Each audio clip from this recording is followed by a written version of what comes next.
الله لا إله إلا الله الله لا إله إلا الله الله لا إله إلا الله الله لا إله إلا سيدنا محمد سيدنا محمد صلى الله عليه وسلم.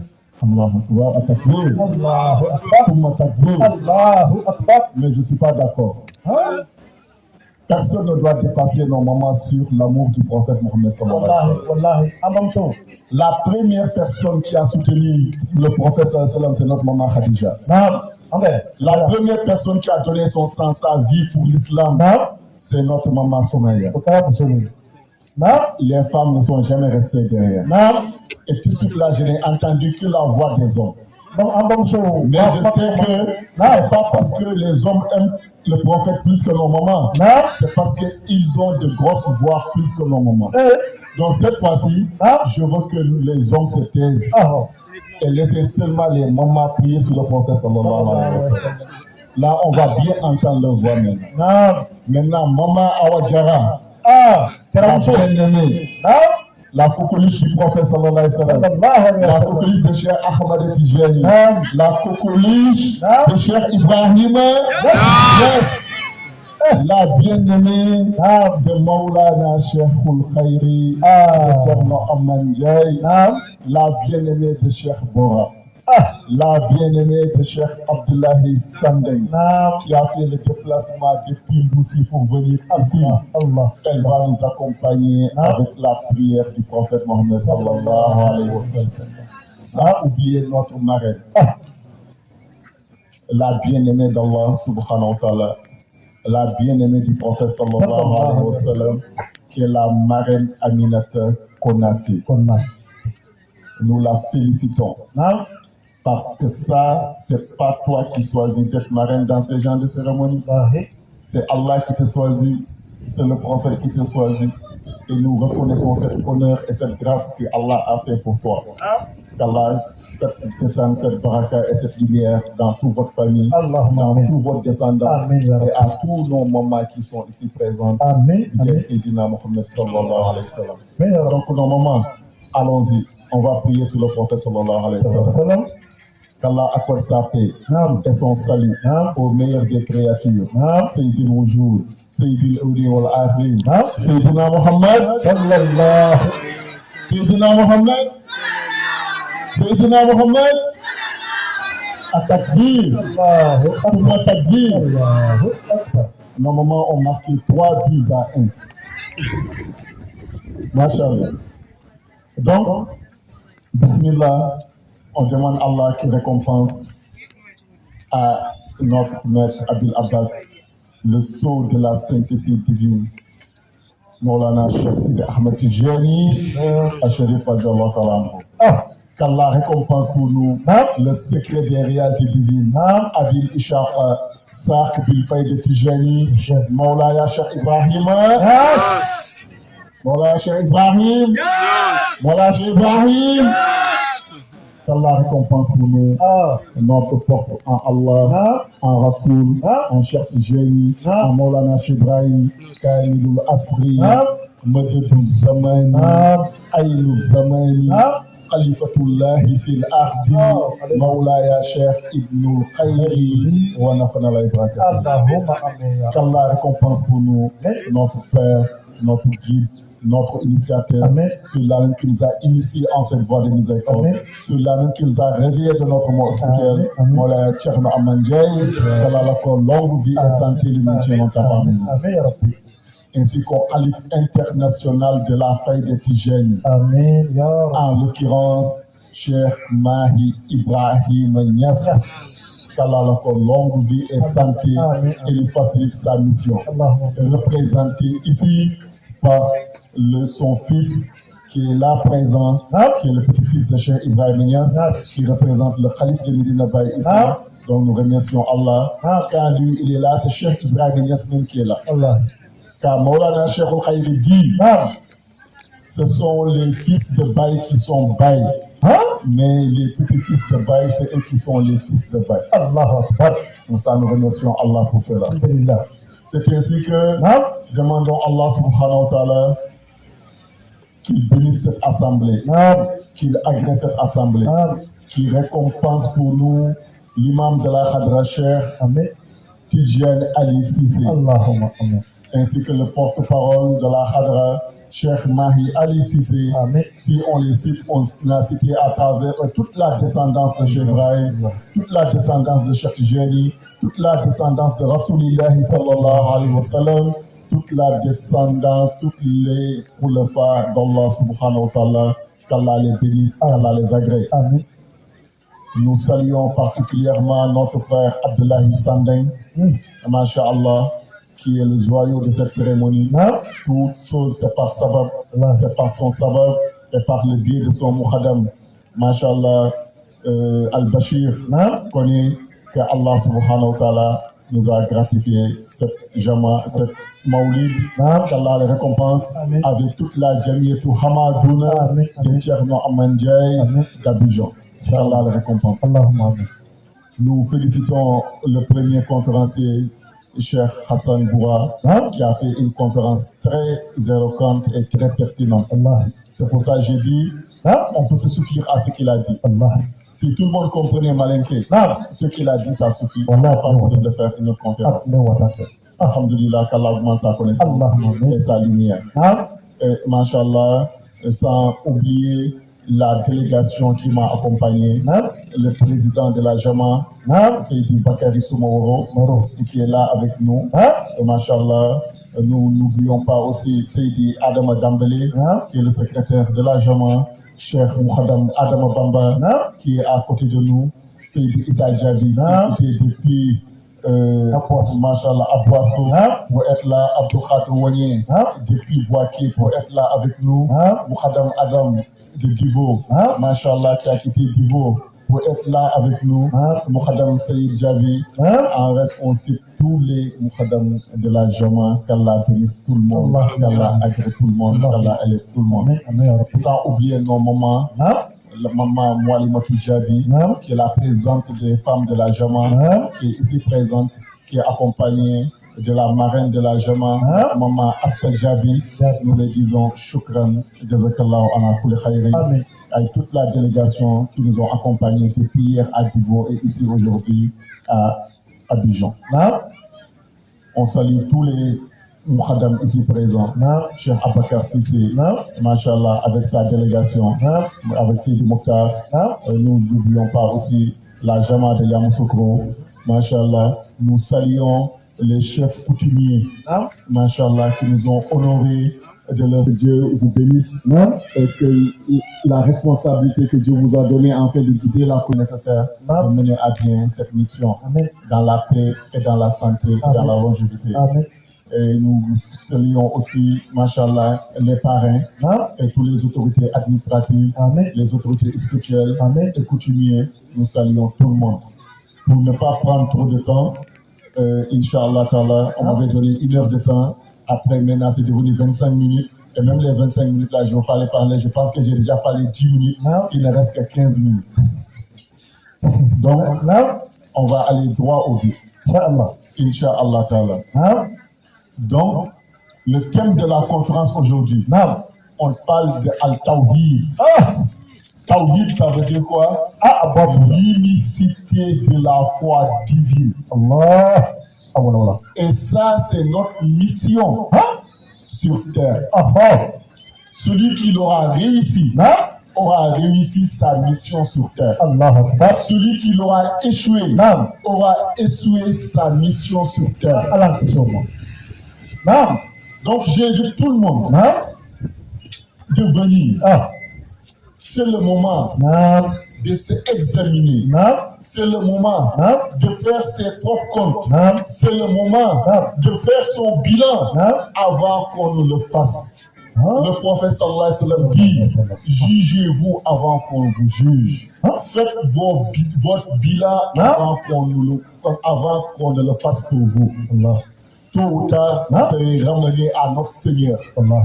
Et on sera jugé. On est venu sur terre pour une mission.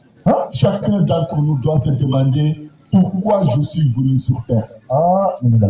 Quelle est ma mission sur terre? Est-ce que Allah nous a créés à l'image des grains de sable? Est-ce que Allah subhanahu wa ta'ala nous a créés comme des animaux? Ou bien nous avons quelque chose de plus que eux? Et si nous avons quelque chose de plus que eux, si nous avons une charge, une mission que Dieu a mis sur nous, et il doit nous demander le compte rendu de notre mission, chacun d'entre nous doit savoir quelle est cette mission et d'essayer de trouver les moyens de réaliser cette mission. Et chacun doit faire son bilan pour voir dans la mission que Dieu m'a confiée, je suis à quel niveau. Est-ce que j'ai atteint mon objectif? Alhamdulillah. Je n'ai pas atteint mon objectif. Qu'est-ce qu'il me reste? Et quels moyens je dois utiliser pour atteindre mon objectif? Donc c'est ces brèches-là qu'on va ouvrir et chacun sera libre de faire son libre arbitre, de se consulter lui-même au fond intérieur entre lui et son Seigneur pour voir il est à quel niveau. Donc Allah subhanahu wa ta'ala, on se pose la question, pourquoi nous sommes venus sur terre? Est-ce que c'est pour venir manger, dormir, faire des enfants, se marier, construire une maison, encadrer nos enfants, avoir un bon cadre de vie, avoir le bien-être? Est-ce que c'est ça seulement qui est notre mission sur terre? Je pense que non. Si c'est oui, on est égal aux animaux. Car les animaux, aussi c'est ça qui est leur mission. Ils cherchent à manger à leur faim. Ils s'accoupent, ils font des enfants, ils protègent leurs enfants, ils cherchent un cadre de bien-être et de sécurité où ils peuvent s'épanouir et ils y vivent. Si nous aussi, c'est ça seulement qui est notre mission sur terre, c'est ça seulement qui est notre objectif sur terre, c'est que nous sommes des animaux. C'est pour ça que Allah subhanahu wa ta'ala dit que les mécréants sont comme des animaux ou pire que des animaux. Car ils ne cherchent qu'à satisfaire leur âme charnelle. L'âme charnelle n'a besoin que de ça. Manger, dormir, boire, s'accoupler, faire des enfants, être dans un bon cadre de vie, c'est fini. Quand il a eu ça, lui, sa vie est gagnée. Si c'est ça seulement qui est notre préoccupation, nous sommes égaux aux animaux. Mais il y a quelque chose d'autre qui est en delà de cela. Qu'est-ce que Allah subhanahu wa ta'ala qui nous dit? Allah dit ma khalaqtul jinna wal insa illa liya'budun. Je n'ai créé les humains. Je n'ai créé les djinns, les génies et les humains rien que pour qu'ils m'adorent. Et Ibn Abbas dit, en réalité, qu'est-ce que Allah veut dire qu'il m'adore? C'est qu'ils me connaissent. Car ce sont les hadiths prophétiques, c'est eux qui traduisent les versets du Coran. Allah dit dans un hadith qudsi, Kuntu kanzan lam ukhraf. J'étais un trésor méconnu. Si on accepte, c'est Allah qui est le créateur. C'est Dieu qui a créé, c'est lui qui a fait exister tout ce qui existe. Donc ça veut dire qu'il y avait un moment où le ciel n'existait pas, la terre n'existait pas, les humains n'existaient pas, l'univers même n'existait pas. Car tout ça, c'est des créatures. Donc avant que la créature existe, qui était là? C'est l'essence divine. Et cette essence divine, il était dans son unicité absolue. Et il faisait sa louange et se glorifier. Et à un moment, il s'est posé la question, est-ce que je vais demeurer éternellement comme ça, méconnu? Et lui-même, il s'est répondu, non, tu ne vas pas demeurer comme ça éternellement. Il s'est posé la question, donc comment je vais faire? Il dit, je vais créer une créature. Et de cette créature, je vais créer l'univers. Et de cet univers, je vais créer mes serviteurs. Et de là, je vais demander à mes serviteurs de me louer, de me glorifier et de m'adorer. C'est pour ça, Allah subhanahu wa ta'ala, il dit, Kuntu kanzan lam ukhraf, un trésor méconnu. J'ai désiré être connu. J'ai créé la créature. Dès qu'il a désiré être connu, il a créé la créature. C'est pour ça Allah dit Arifouni fahabla'an. Connaissez-moi avant de m'adorer. Donc celui qui adore Allah sans le connaître, il est en train d'adorer Allah à sa manière, mais pas tel que Allah lui a recommandé de l'adorer. Donc chacun d'entre nous ici doit regarder, est-ce que lui il connaît Allah ou bien il ne connaît pas encore Allah. Est-ce qu'il connaît Allah? Est-ce qu'il adore Allah par connaissance de cause ou bien il adore Allah par ignorance? Si c'est par ignorance, c'est caduc, Allah n'a pas besoin. Mais si c'est par connaissance, c'est bon. Maintenant, personne ne va accepter qu'il ne connaît Allah. Toute personne qui dit est-ce que tu connais Dieu, il va te dire moi je connais Dieu. Maintenant, c'est à vérifier maintenant, est-ce que réellement on connaît Dieu? Est-ce que ce qu'on pense être Dieu? Est-ce que ce qu'on imagine être Dieu? Car chacun d'entre nous, dans son esprit, il a une image de Dieu. Il pense que c'est ça qui est Dieu. Est-ce que réellement c'est Dieu? Allah, l'esprit, l'intellect humain ne peut jamais atteindre Dieu. Allah est au-dessus de l'intellect. Donc c'est pour ça, Hatta, celui que Allah nous a demandé de suivre son chemin. Allah dit si vous m'aimez, suivez le prophète. Et moi, Allah, je vous aimerai. Et suivre le prophète, c'est limité dans tous ses actes et dévotions. Le prophète Mohammed sallallahu alayhi wa sallam, lui, avant de commencer à prier, avant de commencer à adorer Allah, avant que Allah ne lui impose les cinq prières, qui sont les premières adorations dans les 5 piliers de l'islam, qu'est-ce qui s'est passé? Il a fait accentuer. Qu'est-ce qui s'est passé? Il l'a fait accentuer. Allah l'a fait accentuer. Allah dit, Jibril alayhi wa salam, va me chercher mon bien-aimé. Je vais l'inviter. Je vais l'amener là où je n'ai jamais donné accès à une créature. C'est lui seul qui a accès à cette créature, à cet accès-là. Je veux l'inviter. Je veux avoir un face-to-face avec lui. On va dialoguer. Il va me connaître. Et s'il finit maintenant, je vais lui recommander d'aller m'adorer. Et ça, c'était le 27 Rajab passé, la nuit de l'ascension du prophète sallam. On ne va pas rentrer dans les détails. Mais tout le monde sait que Allah a dit dans le Saint-Coran, Subhanallazi asra bi abdihi laylan min al-masjidil haram wa min al-masjidil aqsa. Il dit gloire à ton Seigneur qui a ascensionné de nuit son serviteur de la maison sacrée à la maison bénite de Baytul Muqaddas, qui est Jérusalem. Et c'est là que le prophète sallam est venu. Et de là, il a ascensionné. Il est allé au premier ciel. Il a trouvé Adam là-bas. Il est parti au deuxième ciel. Il a trouvé là-bas Issa, qui est Jésus-Christ, ainsi que Yahya, qui est Jean. Il les a trouvés là-bas. Ils sont au deuxième ciel. Et ainsi de suite. Il a trouvé Idriss. Ainsi de suite. Il est parti jusqu'à trouver Moussa.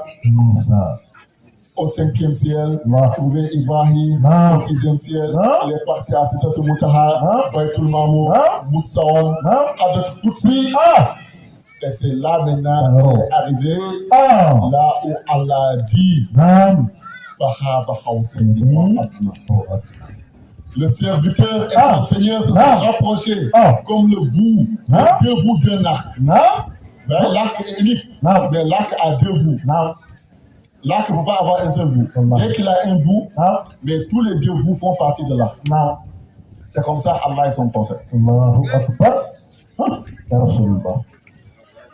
Et c'est ici, Allah subhanahu wa ta'ala lui a donné les prières. On n'entre pas dans les détails.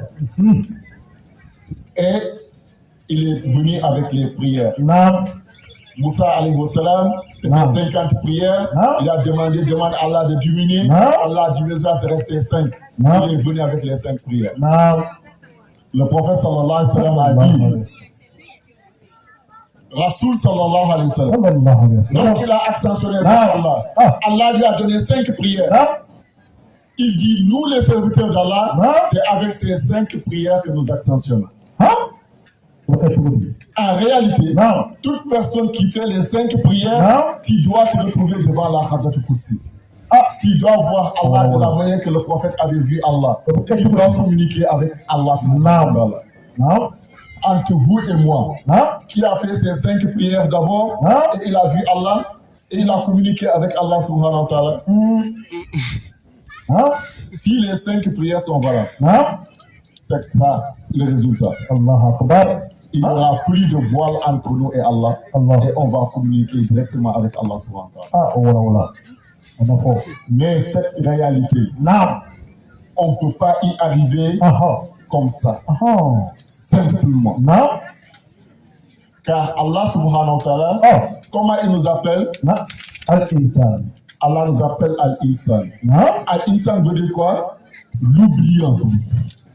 Qu'est-ce qu'on a oublié? C'est lui, Allah subhanahu wa ta'ala. Car avant de venir dans ce bas monde, on était dans le monde de l'au-delà, qu'on appelle Alamul Arwah. Là-bas, on a signé un pacte avec Allah.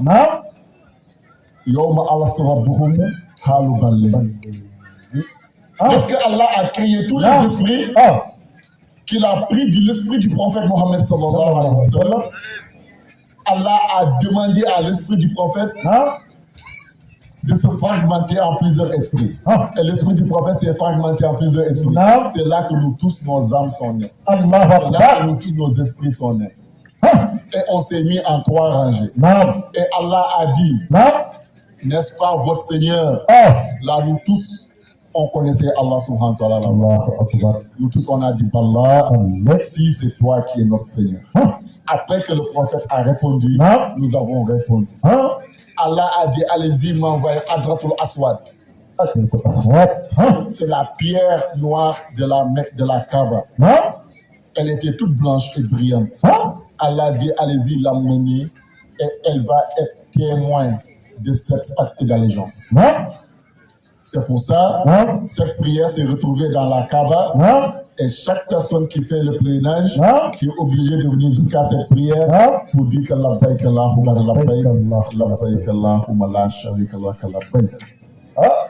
Dis Allah, le pacte que j'avais signé avec toi dans le monde de l'au-delà, avant que je porte un corps, à ce moment j'étais esprit, je n'ai pas oublié ce pacte. Je le respecte jusqu'à présent ici aujourd'hui. Toi, la pierre qui était témoin, soit témoin. C'est pour ça, ceux qui ne comprennent pas, ils pensent que les musulmans vont adorer une maison. Les musulmans vont adorer une pierre. Non. C'est la pacte d'allégeance qui a été signée là-bas. C'est pour ça que tous les scientifiques ont découvert que cette pierre-là, elle n'est pas terrestre. Elle a vécu plus de milliers d'années. Depuis la création jusqu'à aujourd'hui, d'Adam jusqu'à aujourd'hui, cette pierre est là, elle ne s'est pas détériorée. C'est qu'elle n'est pas terrestre. Elle n'est pas un astéroïde aussi. C'est une pierre du paradis. C'est ainsi, on a signé le pacte d'allégeance. Mais après Allah, lorsqu'il nous a mis dans le corps ténébreux, commençant par Adam, et ça, je n'ai pas raconté cette histoire d'Adam, mais vous avez entendu, lorsque Allah a voulu insuffler l'esprit dans le corps d'Adam, l'esprit a refusé. Vu que ce corps est ténébreux, je ne peux pas y rentrer. Ça va couper ma connexion entre toi et Allah. Allah dit, mais tu es missionnaire, et ta mission ne peut pas s'accomplir tant que tu ne rentres pas dans ce corps.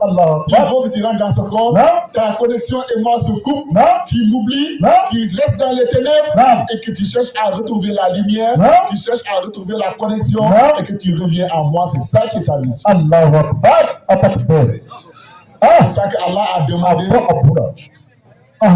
aux anges نعم de faire le zikr. نعم La ilaha illallah, la ilaha illallah, la ilaha illallah, la ilaha illallah, la ilaha illallah, la ilaha illallah. Jusqu'à l'esprit est rentré en extase, en extinction, en fanat, ne pouvait plus distinguer le haut et le bas, le ténèbre et la lumière. نعم Et c'est là qu'il est pénétré dans le corps. الله ça c'est Dès qu'il est rentré dans le corps, sans se rendre compte, on l'a appelé Al-Insan. الإنسان Le réseau est coupé, نعم on l'appelle l'oubliant. أين نبدأ Il a oublié Dieu, نعم il se voit maintenant. إيه Sinon, avant, Ah. l'être humain ne disait pas moi. والله Il ne pouvait pas. Est-ce que tu me connais? لكن Est-ce que tu sais qui je suis? Ah. Est-ce que tu sais de quelle voie je me sauve? نعم Hey, نعم Kaou, جابي منه إيه جابي جابي Fajabi, Bajabi. جابي إيه Asma, ça n'existe pas.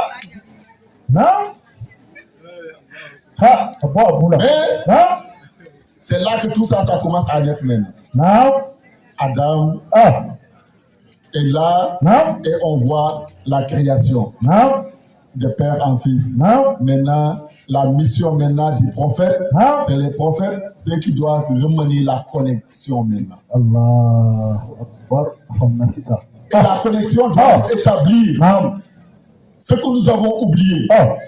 Nous devons nous remémorer de ça. نعم Qui est Allah subhanahu wa ta'ala. ها C'est pour ça Allah dit نعم Wal zikrullahi akbar. ها La prière, Non. elle est très bonne. C'est des actes spirituels نعم qui nous mènent à la servitude. نعم Mais l'objectif, c'est quoi? Non. C'est de se rappeler la mission. C'est de Allah. retrouver la connexion avec notre Seigneur. الله ها C'est pour ça نعم le zikr, l'invocation d'Allah est venue. نعم Et la meilleure des zikrs, c'est laquelle? نعم C'est la ilaha illallah. إلا الله C'est pour ça que le prophète sallallahu alayhi wa sallam a dit نعم moi, avec les prophètes qui m'ont précédé, Non. personne n'a jamais prononcé une parole meilleure نعم que نعم la ilaha illallah. C'est la kalimatul tawhid. C'est la seule parole Non. qui remet la connexion. نعم ها الله أكبر C'est pour ça Allah dit Non. la ilaha illallah huwa al-kalami. نعم La ilaha illallah, c'est ma parole. نعم C'est la seule parole. Non. Quand on la prononce, Non. il n'y a pas un ange qui a Non. la force de Non. transporter sa lumière. ها C'est la seule parole. Non. Quand on la prononce, Non. elle fait remuer les poteaux qui tiennent le trône d'Allah subhanahu wa ta'ala. نعم Tellement qu'elle est puissante. لا إله إلا الله Muhammad Rasulullah sallallahu alayhi wa sallam. صلى الله Donc, Hein? la ilaha illallah, Ah. c'est la kalimatul tawhid. أخو C'est le terme de que nous parlons ici aujourd'hui. أخو Pourquoi Allah nous a choisi Non. le tawhid? Non. La ilaha illallah. إلا الله Tu es mécréant Non. pendant 100 ans, Non. 50 Non. ans, et tu veux rentrer dans l'islam. Non. Une autre parole Non. ne peut pas te faire rentrer en islam. Allah. Qu'est-ce que tu dis? La ilaha illallah. الله الله Muhammad Rasulullah sallallahu alayhi wa sallam. Subhanallah papa, Alhamdulillah papa, Hein? Allahu Akbar papa. Hein? La seule parole pour te accepter en islam, Hein? c'est la ilaha illallah Muhammad Rasulullah sallallahu alayhi wa sallam. Ça, c'est la meilleure parole, c'est la parole de la connexion. Non. C'est la parole de notre mission. نعم Mais لا إله إلا الله لا إله